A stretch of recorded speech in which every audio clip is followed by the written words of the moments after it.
మోక్షాన్ని పొందేటువంటి వాడే మానవుడు. అందుకే మనకి జన్మ చేసుకోవాలి, మోక్షాన్ని పొందాలి. మళ్ళీ జన్మ లేకుంటే ఓ పల్లి లాగానో ఓ ఎలుక లాగానో ఎక్కువ వేరే దుర్భరమైనటువంటి జీవితం మనకు రావద్దు. మీరు ఒకసారి బాగా అబ్జర్వ్ చేయండి. మనమంతా ఎవరన్నా మాట్లాడింది, మనమంతా మనుషులమే.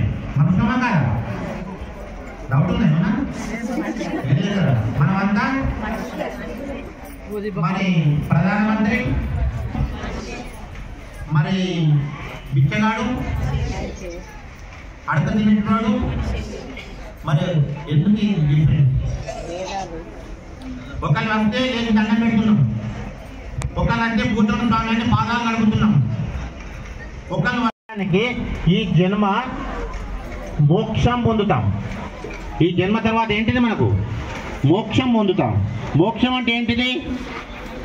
మళ్ళీ జన్మ లేకుండా ఉండడం, వైకుంఠానికి పోవడం. ఉండేది భూలోకం.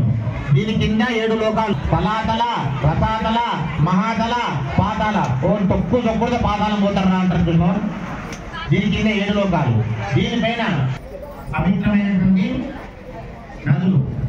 అలాంటి నది లాగానే ఆ పైన ఒకటి విరజా నది అని ప్రవహిస్తుంది. విరజకు వెతుము, నెత్తులు, క్రిములు, కీటకాలు ప్రవహించి ఏంటి దాని పేరు?